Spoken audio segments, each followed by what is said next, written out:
Welcome to This Is How We Heal with naturopath, herbalist and author Anthea Koulouros.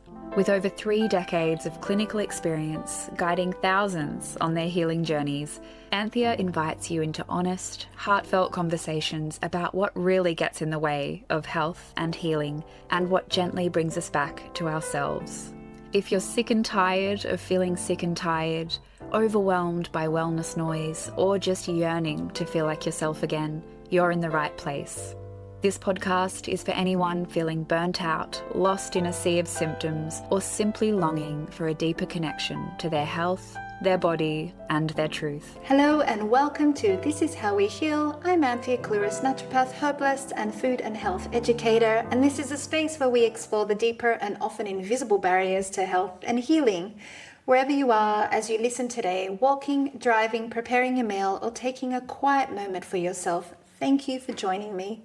Today I want to talk about 2 things that sit right next to each other, even though we rarely put them in the same sentence, and that is mystery and miracles.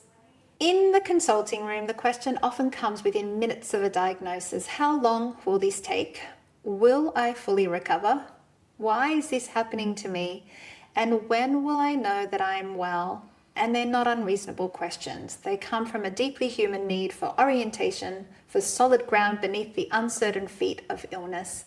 But what happens when the honest answer is, I'm not sure? When the body doesn't follow the predicted timeline, when the cause remains elusive, when recovery refuses to move in a straight line. For many people, the not knowing is more frightening than the diagnosis itself. Uncertainty is experienced as a wound, the wound of needing to know in a universe that will not tell us everything. And it's this wound, the refusal to live inside mystery, that can quietly obstruct healing at the level of the soul. But I want to hold something alongside this mystery today, and that's miracles, not as wishful thinking and not as the territory of the devout alone, but as documented reality, as evidence that's what's actually possible in a human body and a human life, which extends further than any prognosis can map. Mystery is what we cannot explain. Miracles is what happens anyway.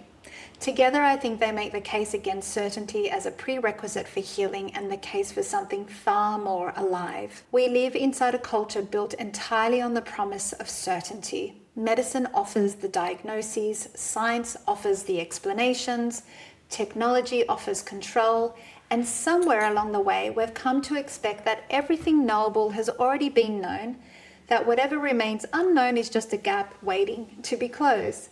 But that isn't how the great scientific minds have actually thought about knowledge. The physicist Richard Feynman believed that the chief responsibility of a great scientist was to remain uncertain, and the biologist Marcello Gleiser offers an image of I find myself returning to again and again, knowledge as an island surrounded by a vast ocean of the unknown.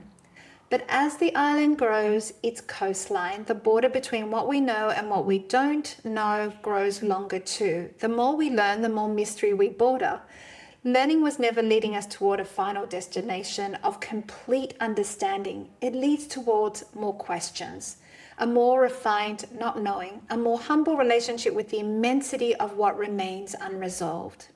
In clinic, the drive for certainty has a real cost. When a patient receives a prognosis framed as a fixed outcome, the body often responds as though the outcome is already decided, and that expectation can shape biology.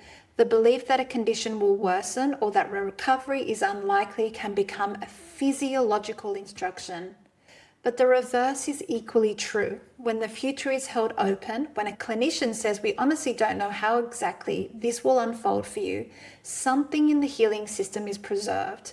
That openness isn't false hope, it's a biological reality. No prognosis is a certainty.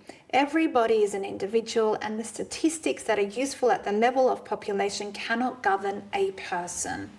Research into illness perception has consistently found that patients who hold more flexible beliefs about their condition, who allow for possibility of change even when the outcome is uncertain, report better quality of life and in many conditions better clinical outcomes. When certainty forecloses, uncertainty consciously keeps the door open. Staying in the mystery of the unknowable isn't a sign of confused thinking. It's a sophisticated capacity, the ability to tolerate ambiguity without collapsing into either despair or false resolution. It's what allows a person to keep healing even when they can't yet know what they're healing toward. The word miracle carries a lot of freight. In secular culture, it's been softened into a metaphor, a miraculous goal, a miraculous recovery, until it's lost some of its original force. But that original force is worth recovering because what the word once pointed to was specific, an event that exceeds the boundaries of what natural law, as currently understood, should permit. Every major spiritual tradition places miracles near its foundation, and that strikes me most, reading across them, is how consistently miracle is understood not as an interruption, but as a revelation, a sign raised up above the ordinary so it can be seen. In the healing accounts of the New Testament, what stands out isn't only the outcome, but the mechanism. Touch, direct address, the asking of a person what a person actually wants. In the Quran, alongside specific signs granted to prophets, there is a profoundly democratic understanding of miracle. The growth of a child from a single cell, the return of rain to dry ground, the rising of the sun, all considered part of the same order of generosity. And in many indigenous traditions, the sacred is understood not as separate from the natural world, but woven through it. Healing is not a departure from natural law, but a deeper alignment within it, a return to the right relationship with the web of living things. What all of these traditions share beneath their indifferences is the insistence that reality is larger than our current ability to describe it. That certain outcomes, the ones that exceed prediction, tend to cluster around states of profound openness. Prayer, love, surrender, the kind of receptive presence that is the exact opposite of the clenched fist of certainty. Medicine has a category for miracles, even if it doesn't use that word, and that is called spontaneous remission. It is the documented reversal of a disease process without adequate clinical explanation, recorded across cancers, autoimmune conditions, and neurological disorders. They are cases where the expected biological trajectory reversed, where a tumor resolved without treatment, where an immune system stopped its attack without medication, and medicine honestly does not know why. The placebo effect is a miracle we've become so used to that we've largely stopped marveling at it. A sugar pill can relieve pain. A sham surgery produces genuine, lasting recovery in a meaningful proportion of patients. They aren't psychological tricks, they're measurable biological events, documented shifts in neurotransmitters and immune markers and inflammatory pathways. The body is producing real pharmacology in response to belief, expectation, and the quality of the healing relationship. Research out of Harvard has even shown that when patients are told plainly they're receiving a placebo, a significant number still improve. The mechanism isn't deception, it seems tethered to something else entirely. The ritual of care itself, the experience of being seen and attended to, the activation of the body's own healing system through relationship. Every tradition of healing has always known this in its own language, that the presence of one person with another, offered with genuine attention, is itself a therapeutic act whose power we haven't fully mapped. None of this proves the supernatural, but it confirms the extraordinary, that the range of what's biologically possible in a human body is wider than any fixed prognosis can capture. In that gap between what is known and what is occurring, miracles may be less an exception to natural law than a deeper expression of it, one we simply haven't yet learned to read. One of my favorite poets, Rainer Maria Rilke, once wrote to a young correspondent that the task wasn't to seek answers, but to love the questions themselves, to live them the way one lives with a locked room or a book written in a language not yet understood. His point wasn't that answers are undesirable, it's that they can't be forced. They arrive if they arrive when we live patiently and attentively enough by inhabiting the question rather than assaulting it.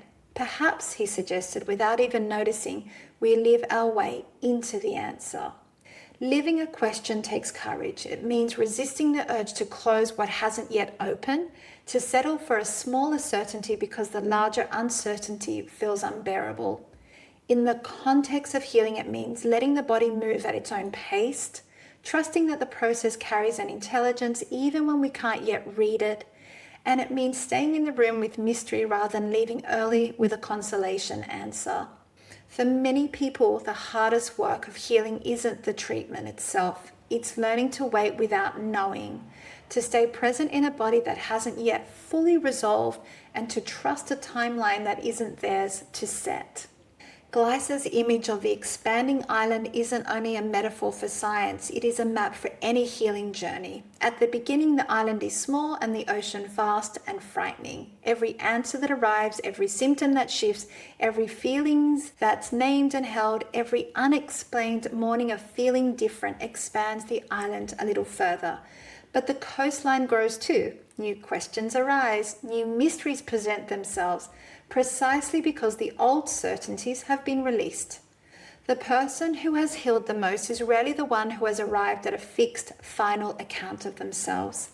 It's the person who has learned to inhabit their own mystery with something closer to curiosity than dread, who has stopped requiring explanation as a prerequisite for presence, and who has discovered, usually through experience rather than argument, that the not knowing isn't an absence, it's a kind of spaciousness in which something unexpected can arrive.